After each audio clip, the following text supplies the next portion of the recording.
In a dimly lit room of an old Victorian house, mystical artifacts fill the space. Crystal balls, tarot cards and antique tapestries. The air is heavy with incense, adding an air of foreboding. Miriam Carter, a woman in her early 50s, enters. Her presence is marked by steely determination and deep unresolved grief. Her clothes are modest, but her gaze is intense, betraying a lifetime of emotional turmoil. Across the room sits Victor Thorn, a psychic in his late 40s. Once celebrated, he is now a mere shell of his former self. His charm is now tinged with anxiety, his overconfidence a thin veneer over deep insecurity. Asterisk enters with a purposeful stride, her eyes scanning the room with a mix of disdain and anticipation. Victor Thorn looks up, his practiced smile faltering as he meets her steely gaze. He motions for Miriam to take a seat at his reading table. As she settles in, he shuffles the tarot cards with an air of practiced ease, though his hands tremble slightly. "Welcome. I can sense you've come seeking answers. The cards will reveal what lies ahead." Miriam remains silent, her eyes locked onto Victor. His attempt at warmth feels hollow, and he senses an unsettling undercurrent to her presence. Let us see what the future holds. Victor lays out the cards, but Miriam's expression remains inscrutable. The cards he draws are increasingly vague, his predictions faltering as he struggles to maintain composure.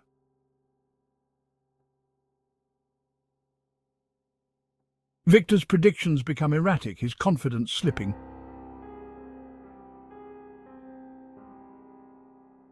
Miriam's demeanor remains calm, but her eyes grow colder, revealing a deep-seated resentment.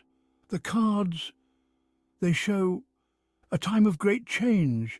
Beware the shadows that linger. Miriam leans in, her voice cold and deliberate. Your predictions have always been dubious, but this isn't about the cards. It's about you, Victor. Victor's face pales as he starts to piece together the implications. He recalls a client from years ago who had been deeply affected by his predictions, but he had dismissed it as an isolated case. "I'm not sure I understand." "What exactly are you referring to?" "Years ago, you gave me a reading that shattered my life. Your predictions led to the ruin of my career, my relationships, everything I held dear. You left me to rebuild from the ashes." Victor's eyes widen as the gravity of Miriam's words sinks in. He tries to apologize, but Miriam's tone is unyielding. "Apologies won't mend what you've broken. Tonight, the scales will be balanced. You will pay for your negligence." Miriam begins an incantation in an ancient, precise language, her voice steady and commanding.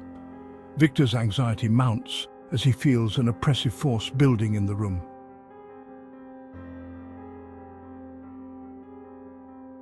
"What are you doing to me? This is justice.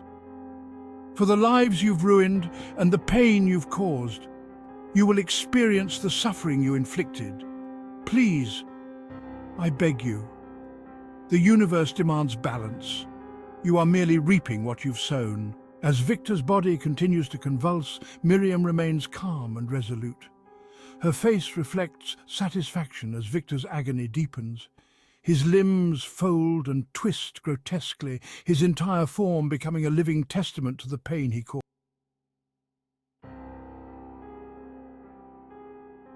Victor's attempts to speak are met with silence. His throat tightens and he struggles to breathe, his face contorted in mounting terror. He falls to the floor, his body twisting in unnatural ways. "What are you doing to me? This is justice.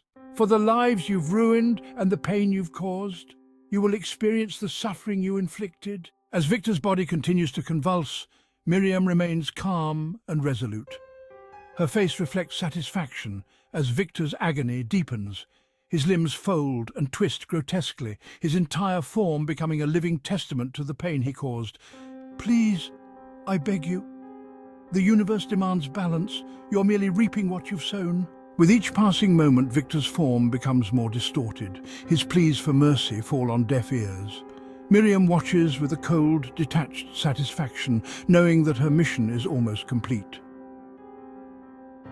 As Victor's body reaches its most contorted state, his face a mask of torment, he suddenly stops moving. His eyes, once filled with fear, now look resigned and hollow. His voice, once filled with desperate cries, is silent. Victor's body begins to disintegrate into a cloud of dark ethereal mist which swirls around Miriam. The mist coalesces into a single shimmering orb before dissipating into nothingness. Miriam watches, her expression one of grim satisfaction. May this serve as a lesson to others who exploit their gifts for personal gain.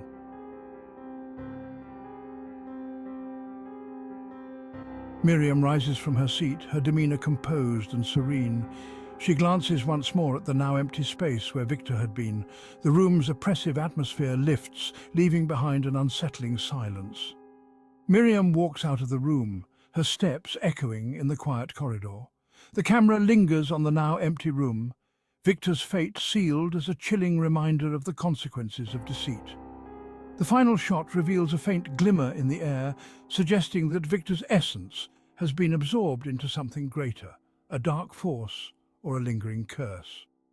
Miriam's mission is complete, but the balance she sought remains an unsettling echo in the world.